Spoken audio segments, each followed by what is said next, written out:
I tell people all the time, they're like, oh, you like to cook? What do you make? I'm like, sandwiches. And they're like, okay. And I'm like, no, I make a good sandwich, specifically tuna. And they're like, okay. You do, though. I do. wouldn't You don't know what it is? never have thought to put those ingredients in tuna salad. They just work. There was something else. I feel like I'm very experimental in the kitchen. Yeah, you are. And I just throw it together. And 90% of the time, they work incredibly well. And you know what I saw yesterday on Instagram? 60% of the time, it works every time. What is that guy? He's an actor. I don't know. It doesn't matter. He's in a bunch of... Matthew McConaughey. Oh, yeah. I think it's him. I saw a video and someone was like, oh, we're going to make the Matthew McConaughey tuna salad sandwich. And they're like, it sounds weird, but just try it. And literally, it was like a normal tuna salad, mayonnaise, pickle. He adds lemon juice to it. And I was like, no, I don't think it needs lemon juice. To me, wouldn't that make the mayo weird? I don't put the juices. I don't add juice.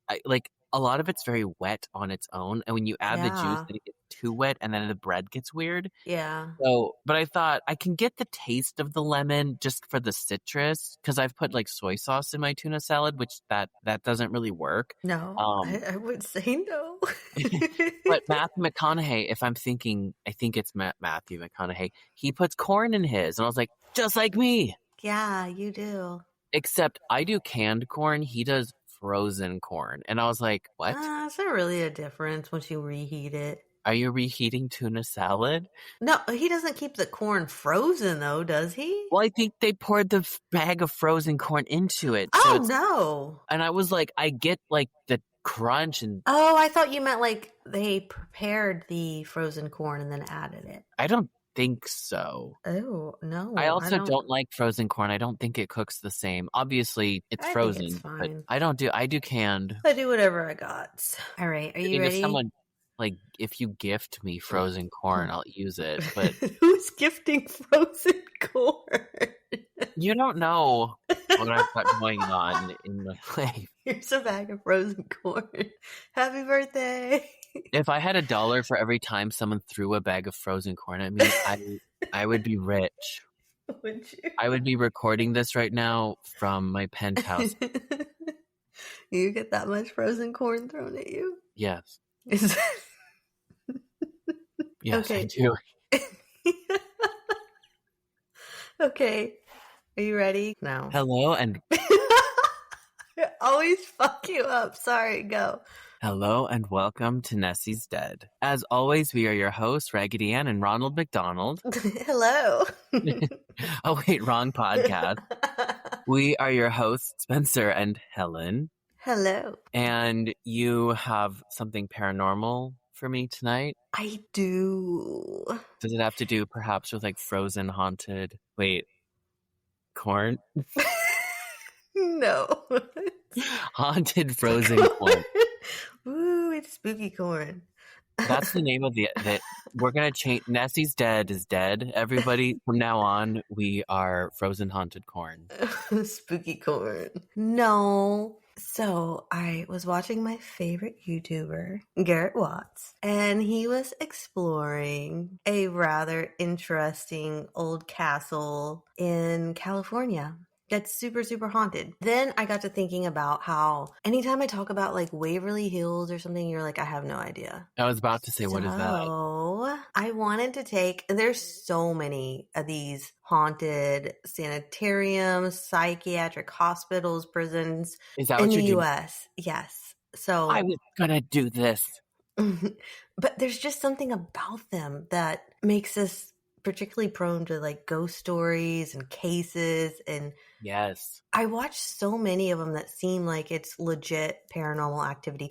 I don't watch a whole lot of the people that are pretty popular because they're running around screaming and every little thing they're like, ah. I've got a couple people that I feel like, okay, they're legit. Not everything is haunted. But that's what I thought I would cover tonight. So I picked 3 and it was really hard to narrow it down. But I did add the Preston Castle because, of course, that's what inspired the whole thing. So I thought I would actually cover it. Was that castle an insane asylum? No, it was actually a boys' detentional home, but it was more like a prison. Ooh. So similar kind of Yeah, so similar. energy. Okay. But I was also, going to cover that. Literally, not really? recently, but a few months ago, I was going to do haunted insane asylums and whatnot. Because when it comes to like haunted buildings and stuff, usually I'm not interested. The only kind that I'm actually drawn to would be prisons and insane asylums because I A, believe they're truly haunted, I do and too. B, they have the most extreme cases of hauntings Mm-hmm. that they seem legit They and do. genuinely terrifying. And there's something very scary about old school prisons and insane asylums. There is. And when I was going into this, I was thinking like maybe it's because like these buildings do bear witness to some like extreme emotional and psychological states of people. You know, a lot of Yeah, these people are going through despair, hopelessness, confusion, rage. And I was thinking maybe because we've talked about imprinting before, but maybe that leaves such an imprint within these walls that it kind 100%. of like traps that energy. So sometimes maybe it's not so much the spirit that we're actually seeing, but the imprint of the emotion that's been just like left in there. And a lot of Yeah, people, they get sick when they go into these places. They can like feel the emotion. That's that's what what I we're believe. covering. Most hauntings, I think, are well, I think that's all a ghost is the imprintation of somebody's ego or their like human spirit, but not Hmm. them as a entity, if that makes sense. I believe in a mixture of both, but I don't believe that we're just seeing like ghosts like running around like they're just trapped here on Earth. I kind of believe that you can kind of come and go from the other side to here, like it's a dimensional thing. But I don't believe that these people are trapped within these walls. I think they left such an imprint from their physical trauma. I Hmm. mean, a lot of these people went through painful therapies, forced confinement, neglect. For sure, a lot of them went through neglect. That is what we are going to cover tonight. I thought we would cover the echoes of the past. Are you ready to take the plunge? I'm very ready. This is also a good post Halloween come down episode. Yeah, This is our first episode after Halloween, and I feel like ghosts are perfect for November. I do too. It was hard not to go back to the woods, but instead I'm going to take us first to Waverly Hills. And I was so disappointed that you didn't know what this was when I talked about it in an episode, but I was talking about it. I don't remember which episode, but you were like, I have no idea what that is. So Okay. tonight you're going to find the full history. Waverly Hills. This is going to occur during the 1800s and early 1900s. So during this time is when we had the huge epidemic of what's known as White Death or tuberculosis. This disease hit the nation like crazy. So if you got this disease, it was pretty much like a death sentence. And it was very contagious. There was no cure that existed, and it claimed entire families and sometimes entire towns. The disease also earned the name consumption. I'm sure you've heard that. And that's literally because it would consume its victims with it start off with a chronic cough and then followed by, if you've seen in movies, they have like the handkerchief and they pull out and it's usually covered in blood. Then once you hit the hollowed eyes and gauntness, that pretty much Ew. marks you're gonna die. So in 1900, Louisville, Kentucky had the highest tuberculosis rate in America. These deaths were climbing to 200 per 100,000 residents. Oh my God. Yeah, so the area was kind of built on a low swampland, and it was really kind of a perfect environment for this disease. In 1910, a hospital was constructed on a hill in southern Jefferson County that had been designated to combat the horrific disease. So at this time, Waverly, this little hill that they found, this family had, my dog just did his little pig snort.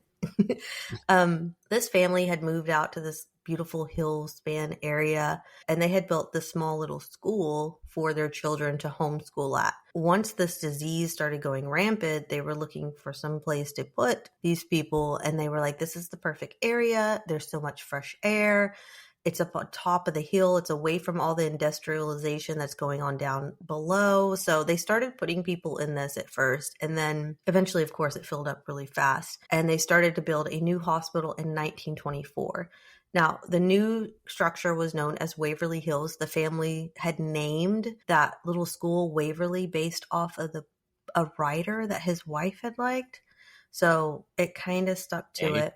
Yeah. And Captain. it opened 2 years later in 1926, and it was considered the most advanced tuberculosis sanitarium in the country. We've also talked about a tuberculosis sanitarium on our serial killer nun episode. Yeah, and I think that's probably where I brought this up, and you're like, oh, I don't know. Oh, that would make sense then. Yeah. Now, at this time, of course, there was no medicine available to treat the disease. They did not have antibiotics. So, what they thought would be good was continuous fresh air and nutritious food. Sadly, the main use for the hospital was to isolate those who had come down with the disease and to keep them away from pretty much everybody. So, families were tragically divided from parents and children and forced into these sanitariums with little contact from their loved ones. The sanitarium was founded as a 2-story, and it was at first to house like between 40 to 50 patients, but however, space became so tight that the patients lived in tents outside as an addition to the buildings were being constructed. So, oh my gosh. a children's pavilion was added to Waverly Hill with 50 beds available, or 3 more floors were built up on top of the first 2 of Waverly Hills. And they also had these very long sun-drenched solariums that lined each floors. So the walls were pretty much comprised entirely of windows. After the renovations, 400 more patients could be looked after because the illness was so extremely contagious. It was impossible to leave the sanitarium at all. So not only did the patients have to stay there, but the doctors, nurses, and other members of the staff have to live there as well. So everyone pretty much had to say goodbye to their families. Even healthy, Doctors? yeah, That's terrifying. yeah.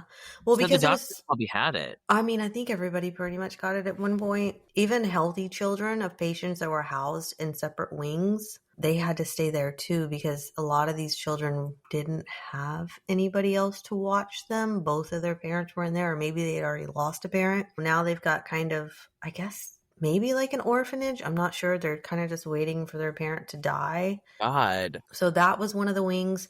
Now, Waverly Hills was very self-sufficient, so they had vegetables and fruit gardens and a water treatment plant, and there were animals, and they kept those for, of course, milk, eggs, and meat. And it even had its own zip code and post office. Oh. Hmm. I looked up pictures of it. It's horrifying.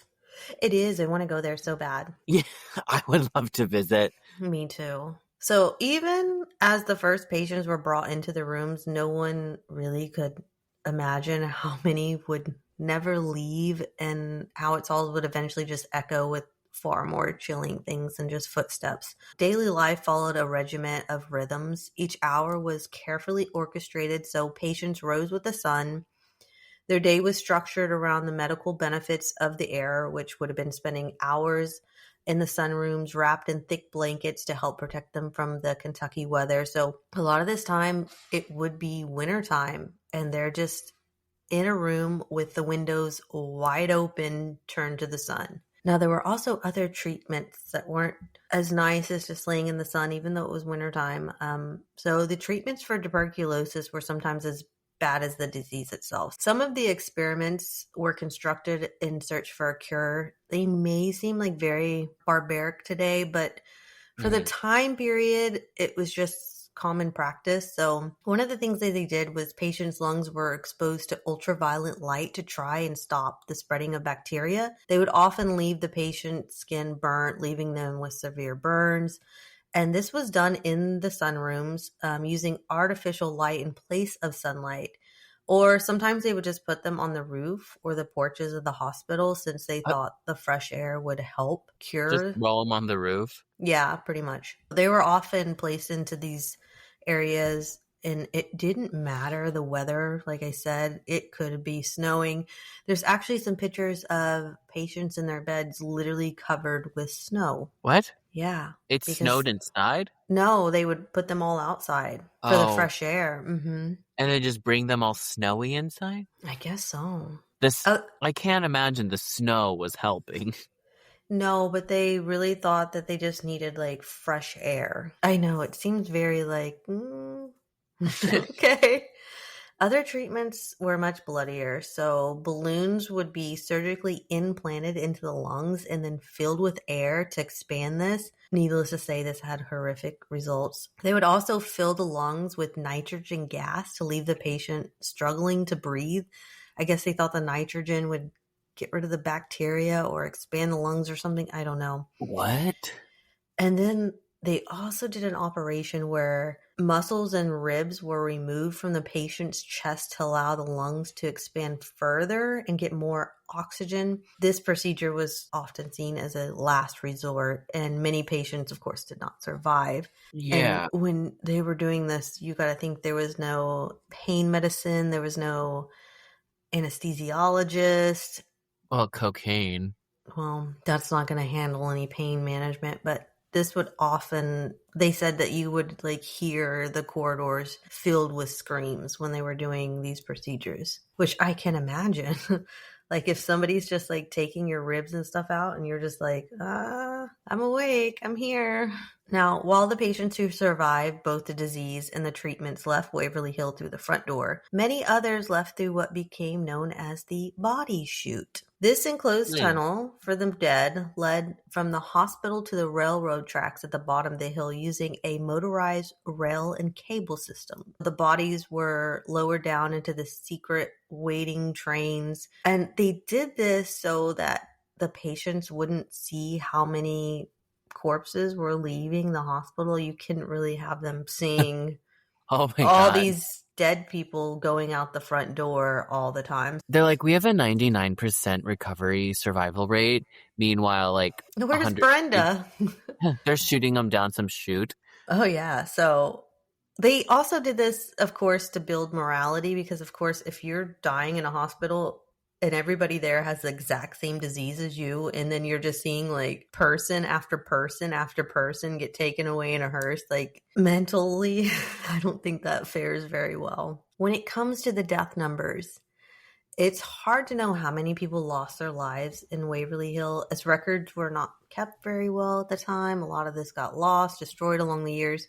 There are many inaccurate reports of how many people died during Waverly Hill's decades of operation. Some claim that tens of thousands died within the walls of the hospital. Some guessed approximately 63,000 people died. And I think even Wikipedia said that it was 63,000. However, there was a Dr. J. Frank Stewart, a former assistant medical director at the hospital. He claims the highest number of deaths to occur at Waverly Hill in a single year was 152. And by that, those numbers had dropped to as low as 42 deaths estimated by 1955. But that's only based off of the death certificates that were filled out. So again, we don't have an exact number. It could have been as high as 63,000. It could just been a couple of thousand, but he thinks approximately 6,000 people died there. That's still a huge number. Yeah. Of people in one building. By the late 1930s, tuberculosis had begun to decline around the world, and by 1943, new medicines had largely eradicated it in the United States. A small jump into new cases did occur after World War II, and many soldiers then returned to Waverly Hills after the war, and that's where they were housed. Many of these soldiers had cases that were so advanced that they didn't live for more than a week after arriving to the hospital. It wasn't until 1961 when Waverly Hills was closed down, but reopened a year later as Woodhaven Geriatric Sanitarium. There's many rumors and stories about patient mistreatment, unusual experiments that happened during this year. So it was an old age home, but it's not really proven to be true or false. If anything like this happened, we do know that electroshock therapy was used, which was at that time considered to be highly effective and widely used for pretty much any ailment you had. They were like, electric shock. You don't like your haircut? Electric shock. Now, budget cuts were made in the 1960s and 70s, and it led to both horrible conditions and patient mistreatment, and In 1982, the state closed the facility for good. Okay. The building and land were auctioned off and changed hands. They've changed hands a lot over the decades. And a lot of developers purchased the property and plans to turn it into a minimum security prison for Kentucky. But these plans were dropped and a new idea had come and they were going to do apartments, and then that was dropped to go. I know. Haunted apartments. They were trying to pull a little Cecil there, weren't they? Yeah. Wow. In March 1996, Waverly Hills and the surrounding land was bought by Robert Alberhosky, who ran the Christ the Redeemer Foundation, Inc. Oh, He no. had plans to construct the world's tallest statue of Jesus on the Oh, no. Waverly site. What? Along with an art and worship center. Here? So the statue was inspired by the famed Christ the Redeemer statue in Rio de Janeiro and was estimated that it would cost them around $4 million to do. And that's in 90s money. Mm-hmm. Now, the next phase of his plan was to convert the sanitarium into a chapel, theater, gift shop for another $8 million. A gift shop? I know. So not surprisingly, donations to this project fell short. And during the first year, he only made $3,000 towards this project, and it was canceled in December of 1997. After this, he abandoned the Waverly Hills property, and then in order to recoup some of his costs, tried to have the property condemned so that the buildings could be torn down and redeveloped. That plan was blocked by the county, and according to rumor, demolition work was done around the southern edge of the building in order to undermine the structure foundation and collect insurance money. Seems like a great guy. This scheme also failed in 2001, and Waverly Hills was sold to Charlie and Tina. They are the current owners of the property. Oh. So by 2001, the building had nearly been destroyed. At this point, the elements start to get to it. Vandals come here to look for a thrill. You've got homeless people coming in there and breaking in, looking for shelter, teenagers breaking in, looking for ghosts. The hospital soon started to gain you and I are those teenagers. I know we are. But because of these people breaking in and poking around and staying the night, the hospital soon gained a reputation for being haunted. This is when stories began to circulate of resident ghosts. We've got the little girl who can be seen running up and down the third floor of the solarium, the little boy who was spotted with a leather ball, the hearse that appeared in the back of the building, dropping off coffins. And there's supposedly a woman with bleeding wrists crying for help to others. Visitors also report slamming doors, lights in the windows as if the power was still running, but it's not. Eerie footsteps in empty rooms. Other legends even tell of a man in a white coat who was seen walking in the kitchen, and you can smell the cooking and the food. But the kitchen itself is an absolute disaster. It's ruined. There's broken windows, fallen plaster, broken tables, chairs, puddles of water. There's no way you would be able to smell any kind of food. Even if a homeless person was trying to do it, it's completely unusable. They own it now and it's still standing. What is it? It's just empty? Yeah, now you can do ghost hunts and stuff like that in there. Like you can pay to go in, I believe. So they just leave it abandoned and make money off of it for ghost tours, probably. Yeah. Okay. There's a couple of other legends. A lot of it is connected to the 5th floor of the building. The floor of the old hospital consisted of 2 nurses' stations, a pantry, a linen room, a medicine room, and 2 medium-sized rooms on both sides of the 2 nurses' stations. One of these rooms, room 502, is subject to many rumors and legends. Just about everybody that breaks into Waverly Hills or goes there really wants to visit 502. So this is where, according to the stories, people have seen shapes moving in the windows, have heard disembodied voices, and there's even been somebody that jumped to their death. Yes, and this kind of goes into play. It gave me Cecil vibes again. So with this legend, this part of the hospital was perhaps the biggest misconception of how this was used. A lot of people thought this was the mentally ill floor for the tuberculosis patients, but they didn't house anybody that was mentally ill. So They were not conformed to the rooms. They were free to move about. But for this particular floor, according to the story, a nurse was found dead in room 502 in 1928. She had committed suicide by hanging herself from the light fixture. She was Just while at work? She was 29 years old at the time of her death, unmarried and pregnant. They thought that her depression and for the situation she took her own life, that there's also rumors that people think she did so because she carried the child of a doctor and they were unmarried, and also that she feared that she was contaminated with tuberculosis. She But probably was. but we have no way of knowing. And it's hard to know how long she may have been hanging in this room before her body was discovered. And then, this is where it gets weird, in 1932, another nurse who worked in the same room jumped from the roof patio and plunged several stories to her death. With this one, no one seems to know why she would have done this. It's speculated that maybe someone might have pushed her over the edge. Oh, very Cecil vibes. Mm-hmm. A lot of people, when they visit this room, they get a negative vibe. They get a horrible feeling. You can often hear the words "get out." You can hear people walking around, stepping around the room. So it's one of the most active areas in Waverly would be room 502. So when we go to Kentucky, we're going to 502. Yes, we're going to 502. So Nessie's Dead field trip? Yes, let's go.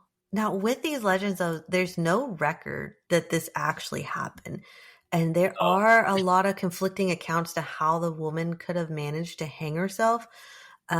Some say she did it from a light fixture. Others say the pipe over the door, and some say the rafters. But there are no rafters. The pipe over the door was a part of a sprinkler system that wasn't installed until 1972. And it's not believed that the light fixture could have held the weight of a person. But for me, it's also hard to say what would have been in that room back then that's probably not there now, with the structural damage and things like that. Or maybe it's just an urban legend about the suicide. I mean, it could be, because there's no actual documentation of the death. And the claim of the story is from the former staff members. Or maybe she did it in a different room, but her ghost appears in that room for some reason. But whatever happened in room 502, the cause that people claim, there still is something paranormal, and are having these huge experiences with that room. So it's really hard to say if it's something that the room is caused due to the legend and the roots in the first place, or maybe the story of 502 is loosely based on some forgotten facts, but the truth might be buried and it could have actually happened. But in spite of this, over the course of the next years, volunteers worked towards the restoration of the building, and they experienced ghostly sounds, hearing slammings at doors, saw lights appear in the building when there shouldn't have been any on, had objects thrown at them, were struck by unseen hands, saw apparitions in doorways and corridors, and more. Wow. Another one is on the roof. Huh? Love it. I know, me too. Now, another one is on the roof where the children were given their sun therapy. Ew. It's said that the song Ring Around the Rosie is heard in the kitchen that we talked about. You can smell cooking. Fresh baked bread is specifically what people smell in the kitchen. That is so American Horror Story Asylum, because remember in Asylum, they were, quote, known for their bread. Yeah, known for cooking their bread. On the known third for floor, cooking their bread. The bread. On the third floor in the children's wing, a girl without eyes is often seen, and there's a boy that's playing with his ball. The sunrooms. Oh, yeah, you said the ball. Mm-hmm. Now, the sunrooms are where the patients were treated with the ultraviolet light. A woman with bloody wrists is usually seen. That's where she's at, running through the halls screaming for help. Lights can also be seen from outside, which is impossible because the power has been shut off for years now. Very Cecil as well. I would say this one got me, and I saw a couple of ghost hunter videos, the ones that I trust. There's a few, very few. This entity known as the Creeper. The Creeper does not seem to be human, but rather a large shadow figure that has been spotted climbing the walls and the ceiling in the 4th floor. I love him. Oh, terrifying. Another terrifying entity visitors are rumored to encounter at Waverly Hills is what's known as the doppelganger. These entities look like precisely to their victims. So imagine seeing someone who looks just like you in the dark, but in like the old-timey clothes That in the doesn't scare hallways. me. The That doppelganger thing does nothing for me that at all. terrifies me. I mean, if I was there at night and I saw me walking by in like a Victorian nightgown, not that this was Victorian era, but I walk by in a flapper's dress or something, I would be scared. But like when I think about it, that doesn't, it's like, oh, hey, twin, you know? Well, the old superstition that people have been known to die after seeing their doppelganger. Ew. Waverly Hills itself is filled with the sounds of the past, auditory hauntings, including screams, moans, sounds of doctors performing surgeries, relentless coughing, of course, children's laughter, and a chilling reminder of the young patients that perished here.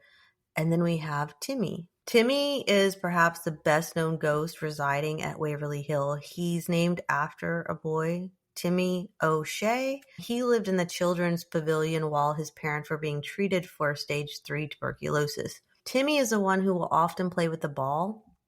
So it's said that one day Timmy fell off the roof and died. A police investigation determined that it was an accident, but there are rumors that he was pushed by a man standing near him at the time of the fall. Over the years, people bring balls for Timmy to play with, and in some circumstances, these balls appear to move on their own back and forth to the guest who provide them for him. That's cute. People bring him a ball to play with.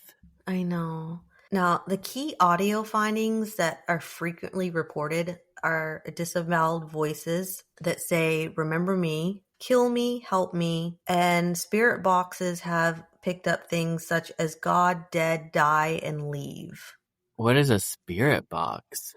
A spirit box is kind of like it captures. Think of those little radio waves as it goes through, and you're like, blah, blah, blah, blah, blah, blah, and then Oh, like a it'll like, walkie-talkie. yeah, it'll pick up a word or two here It and has there. like a little antenna. Mm-hmm. Yeah, There's lots of banging and knocking. The surgical sounds and PA announcements, though. The current owners of the sanitarium have reported hearing modern sounds, including surgical equipment noises, heart monitors, and PA system announcements. Despite the building being abandoned, and those probably wouldn't have occurred. Then, lastly, there's some weird humming sound that is persistent throughout the entire building, especially in the morgue area. Ew. Waverly Hills Sanitarium remains open to the public, and it's a popular destination for professional and novice ghost hunters alike. Guests can book daytime tours and can learn about the hospital's history, and more adventurous souls, such as ourselves, can embark on overnight investigations. No, not as such as ourselves. You would not, such as You would- myself.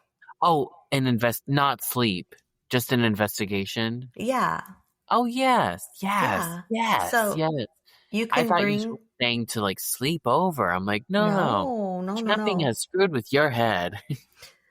You can bring your own equipment, but Ouija boards are prohibited, so you cannot bring those. I wonder why. And if this place isn't creepy enough, the sanitarium also turns it into a haunted house attraction during Halloween. Absolutely not. No, I love a haunted house, but Now, a lot of people think that that's morbid because despite it having so much pain, grief, and death, and then to turn it into a haunted house. But yeah, I get that. And I think it is genuinely really haunted. I think things could go wrong quickly. And, in Fort Worth, they have cutting edge. Yeah. Isn't that at an old butcher thing or something? Yeah, it's at an old meat processing plant. And they actually use the stuff that would be used to carry carcasses that is still there intact, and they use it in the haunted house. But I think it brings in a whole nother concept when you're using a sanitarium, a place where sick people, I mean, this is a hospital. So, but then that also adds to the thrill of a haunted house in a kind of morbid way. Yeah. I wouldn't go to the haunted house there though, but the ghost tour, yeah. Yeah. I would do the ghost tour. I guess But now I'm yes, interested in Kentucky. well, that is all I have on Waverly Hills. So we're going to go to Preston Castle, and this is in California. So I watched Garrett Watts' new video, and they went and did a whole night in Preston Castle, and it was so cool. Lots and lots of bats. There's a lot of bats in there. But In the they got, castle? it's not really a castle. It's built like a castle, and they did that because they wanted to make it look more like Romanesque type of building rather than a prison, because that's kind of what Oh, it it was a prison. is. Yeah, it's a prison for, well, it was meant to be a boys' school, but we'll get into all that. But Oh, during the this is that. video, yeah, he caught so many amazing like EVPs and sounds, and What is EVP? it's where you can like when you're talking to a voice and then you play it back and then you can hear somebody talking back to you, but you couldn't hear it in like live time. Oh, Yeah, so many crazy things were going on during this. This is what made me want to look into different places. But like I said, this place was built to not look like a prison, but more of a school. And the castle opened in June of 1894 and remained in use until 1960. In 1960, the state planned to demolish the building, and from 1960 to 1968, a group of local women fought to keep it standing. Eventually, the state agreed, and now it's still standing. A lot of it is very damaged. You have a lot of internal walls that have damage.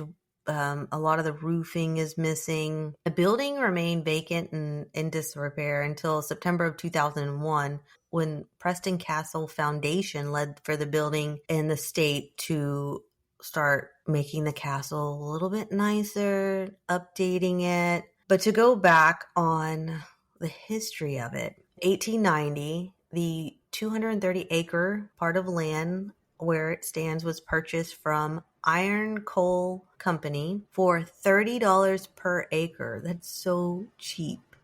I don't And know the math, but that an sounds. acre nowadays is ridiculous. Now it's So $31. now it's like 3,000. And then 100 acres were donated, and the land was purchased to house the Preston School of Industry. So this was established to rehabilitate rather than simply imprisoning juvenile offenders. Oh, that's good. Good intentions to start. I assume those Yes. intentions don't remain. Yeah. So they had 2,500 people in attendance. The plans A were for the lot. school. Yeah, it's a lot. The plans were for the school were ambitious, with original plans showing 77 rooms and 5 floors and an administration building. Despite the Preston School of Industry was trying to do its best, they were known for harsh punishings, published lashings, starvation, isolation, and it was really considered one of the worst places for a juvenile to go. Ugh.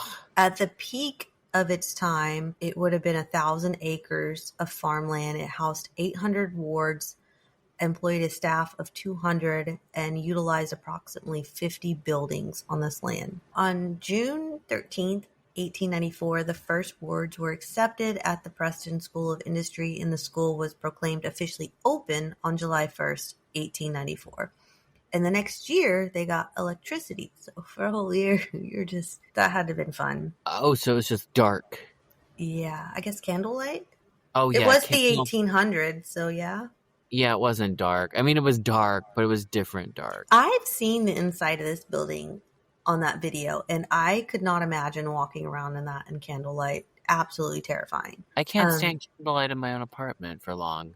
No. The school remained open until 1960, when new facilities for the school were completed. The building remained vacant and faded into despair until it was rebought and repurposed in September 10th of 2001. Some former guests that were here. You got Carl Chessman. He was 16. He was first sent to Preston in 1937 for auto theft. In 1939, he was paroled. In 1941, he was sent to San Quintos, and he escaped in 1943. He was captured in 1944, paroled again in 1947, and rearrested the same year and charged with robbery, kidnapping, rape in Los Angeles.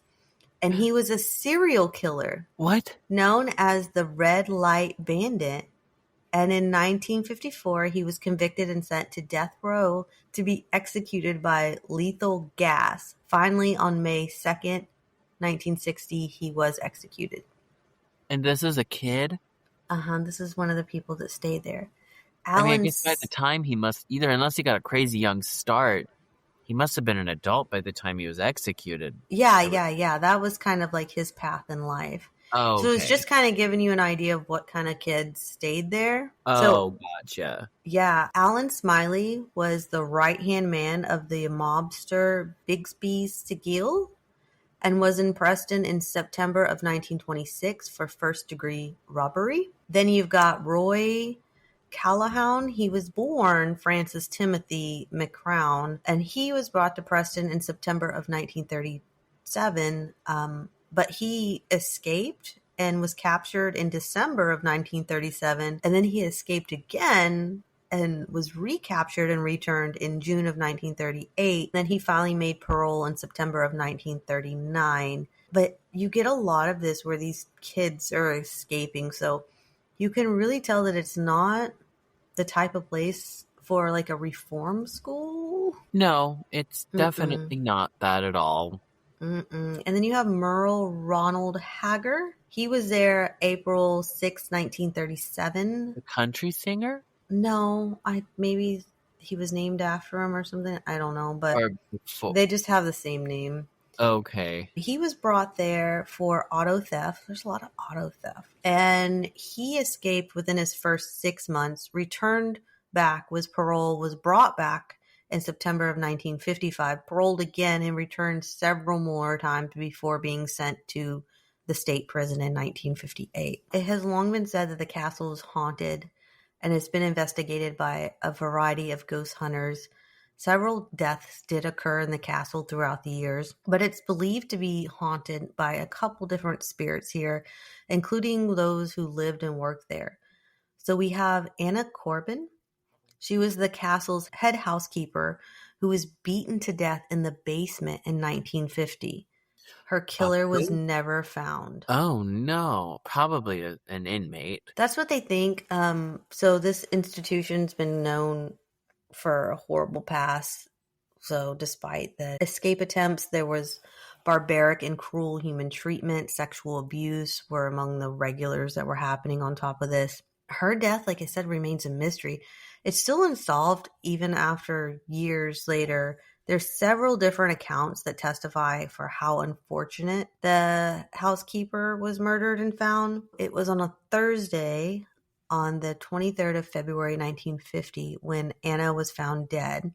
One of the accounts states that she might have been killed in the kitchen.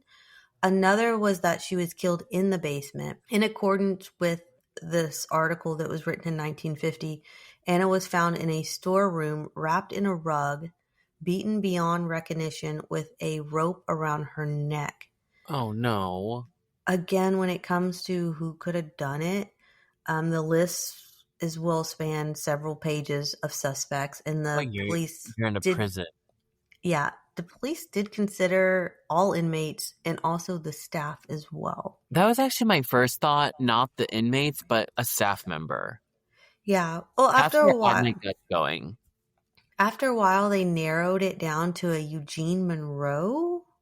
Was he a staff Only member? because he was being prosecuted for 2 other murders outside the institution, but that was just their main suspect, so we never really have a conclusion. Then we have Samuel Goines, a convicted burglar who was shot and killed by the ground guard in 1918 while attempting to escape the castle, and he's also buried on the castle's ground in the cemetery. That's interesting. Mm-hmm. Other boys, some say the spirits of boys are just that were housed in the castle.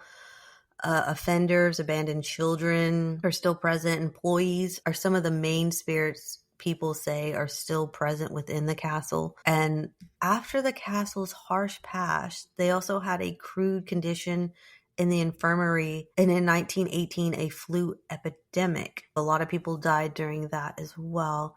Main things people get is an eerie feeling, gust of wind, Some say they see shadows, orbs while touring the castle. Some say they smell a woman's perfume around them while touring the castle, even though nobody there is wearing this scent. You can go to this castle and hope for a paranormal experience. Overnight ghost tours offer at $100. Basic tours are almost every Saturday and some Tuesdays. You can do guided tours as well inside the castle, and this includes access to the museum, and you get to Oh. view like history videos, and that costs us only $15 a person. Oh. All right, so our next one, we're going to go to St. Albans Sanitarium. This sanitarium held more than 6,000 patients with less than 50 people on the hospital staff. What? Yeah. That's a workload. Yeah. The history of this land is what's really eerie as well. So, years before this institution was even built, the land upon which it rested belonged to members of 3 Indian tribes I knew known it. as I the knew it. Shawnee, Cherokee, and Powhatan? Nothing. Powhatan? I'm not Sure. sure if I'm saying that right, but the land itself is filled with blood and horror from times when people were fighting for their lives and the right to live here. It's close to the New River watershed, which made the Indian tribes and the new early European settlers hated each other. They were fighting over this land. Naturally, the Indians had their tomahawks, and members of the Shawnee tribe used gruesome manners and demonstrated how much this piece of land was worth to them. They really fought for it. In 1755, with no hesitation, they attacked the Draper's Meadow colonists. The Indians went as far as a full massacre. One of the people killed by the tribesmen was Philip Barg. They put the man's decapitated head into a bag and gave it to a woman named Mrs. Liebrook, telling her that inside it she would find an old friend. Oh my God. The rest of the colonists ended up as hostages. The horrors that happened upon this land are numerous, from scalping, decapitation. It's just a place of violent history to begin with. And then, And nothing good comes from building on any kind of Native American burial ground. no. We have learned that.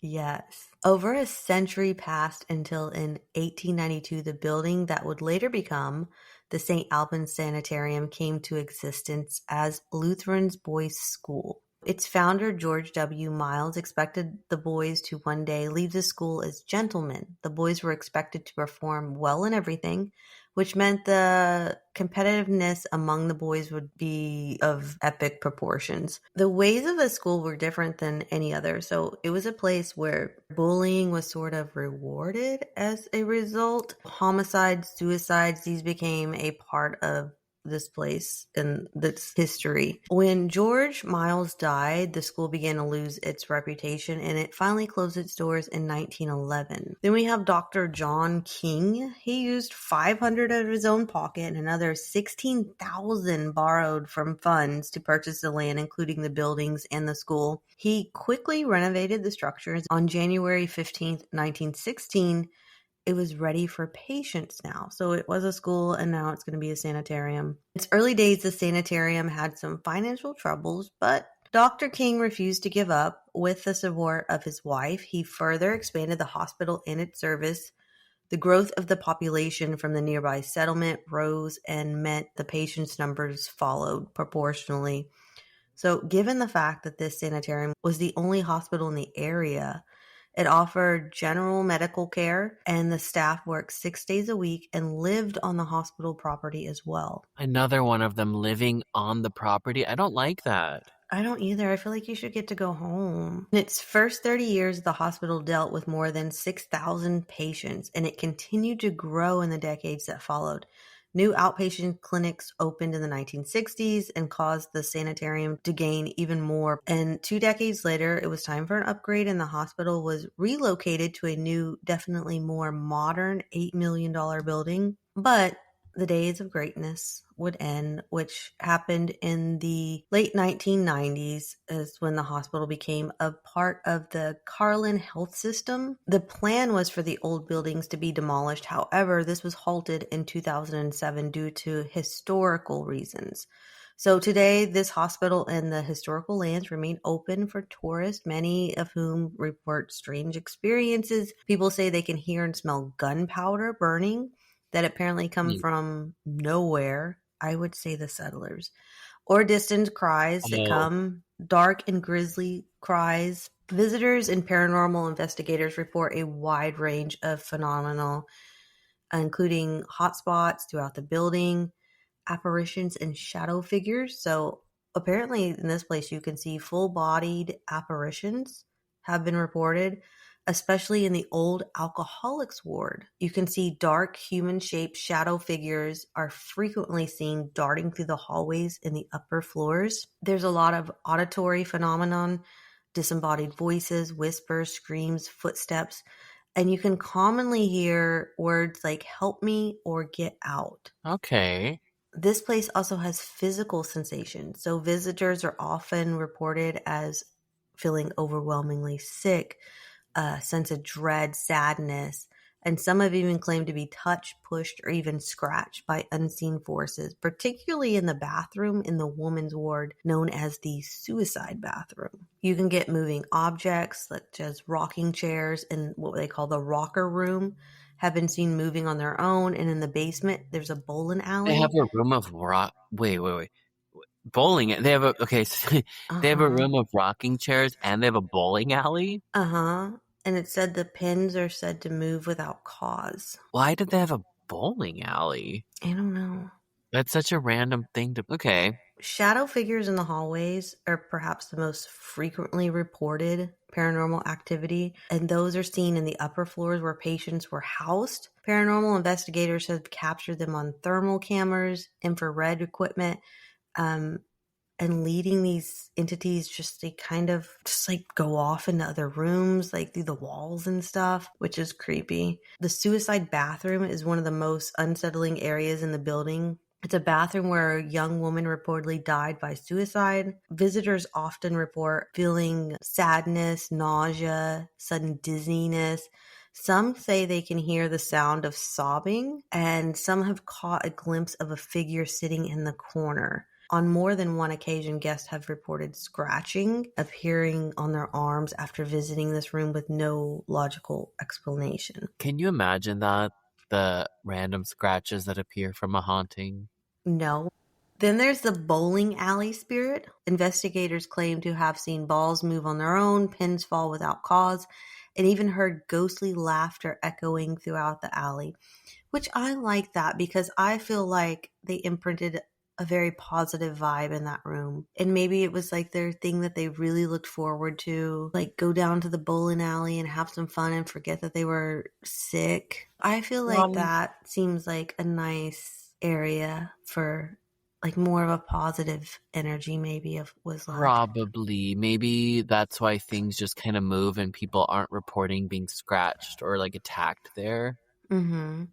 They're like, oh, things are moving around because it's just like residual excitement that's trapped Yeah. in toxic space. Yeah, that's what I think of. But then we go to the basement entity. Now, the Oh, basement is possibly the most dangerous.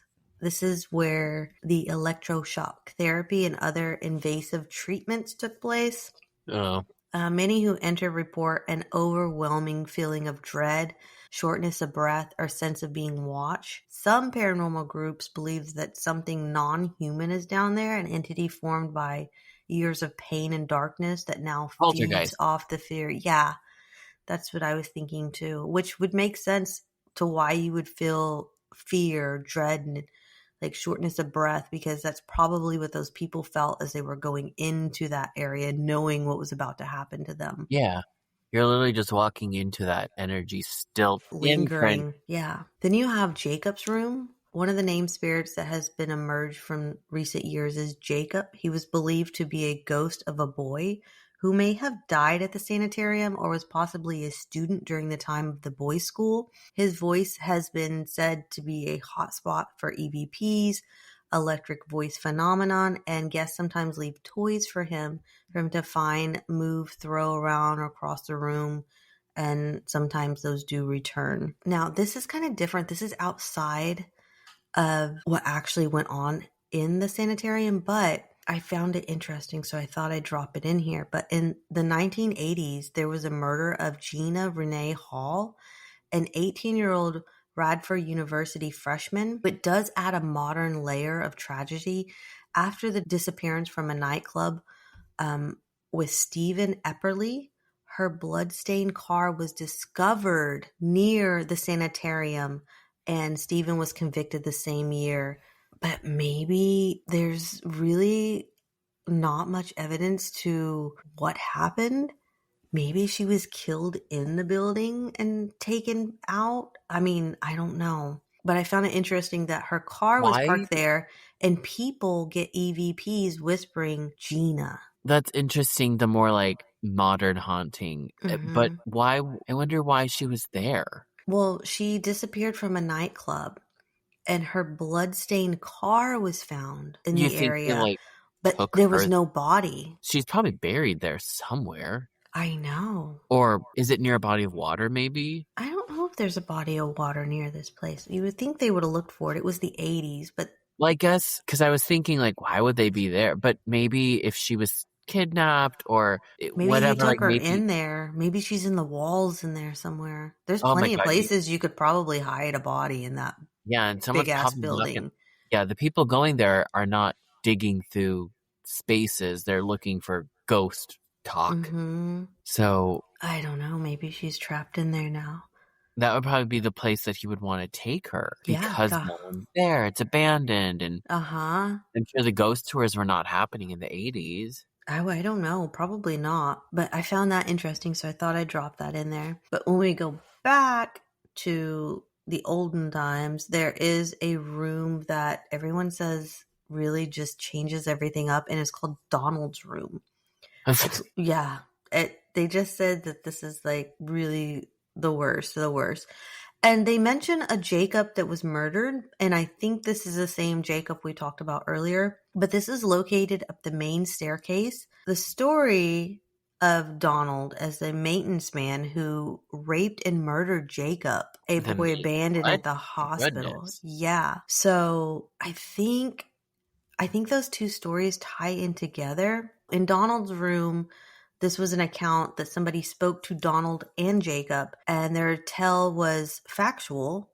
I don't know what this is, but this person says they're PRD 1000 and Geobox. What the hell is that? I think that's kind of like a ghost investigator thing. Buzzed.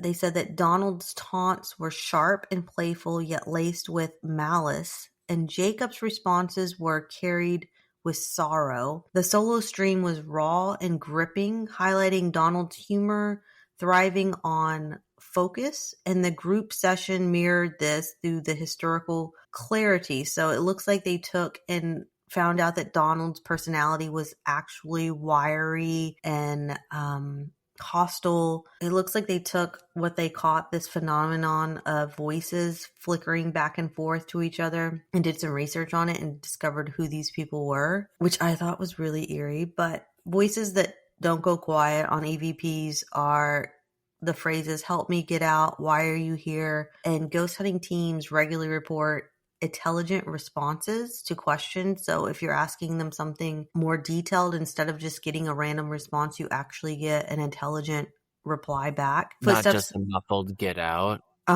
So footsteps in halls, doors slamming on their own, those are normal. But this one is where you get the full body apparitions that have been documented over years. Visitors describe being pushed, scratched, touched, feeling overwhelming emotions that are not their own.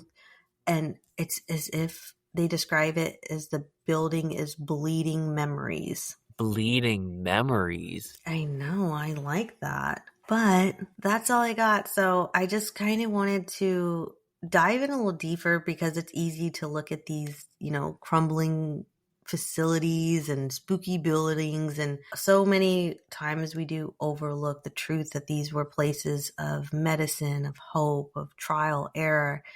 And the most important part is this is where people worked and suffered and laughed, cried, and lived within these walls. So I don't know how much laughing happened at these places. I don't know, but there's got to have been some. I mean, you always laugh with your coworkers. And I'm sure there were some patients that found some best friends in there. I know when people talk about these things, you usually talk about them as just ghost stories, but I like to also remember like the nurses who were, giving everything to their patients, doctors who tried to do these, even though we think they're barbaric experimental surgeries and stuff, but they were really trying to do their best. And of course, the patients themselves. I do really think if you look at it in that mentality of all this that was happening and all these different sorts of energies that were going on at the same time, I can see why these places still have that energy and are considered haunted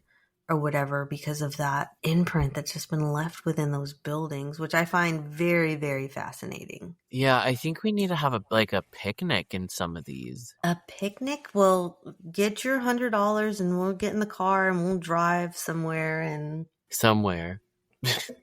I really want to go to the one in California that Garrett was at because they have bats. Yeah, that one would be cool, especially if it's like castle themed. And if it's in Southern California, then we're pretty close. Look it up. You have to look it up because What's that one called again? Gorgeous. Preston Castle. It's crazy looking. Oh, this looks literally exactly to me, exactly like in American Horror Story Asylum, the building they used for Briarcliff. Isn't that amazing? I wonder if they used this as inspiration for Horror Story. Oh, yeah, probably. But what are your thoughts? What do you think? I think it's all real, genuinely haunted. I think now I'm also in the mood to watch Horror Story Asylum, and I think you stole one of my episodes.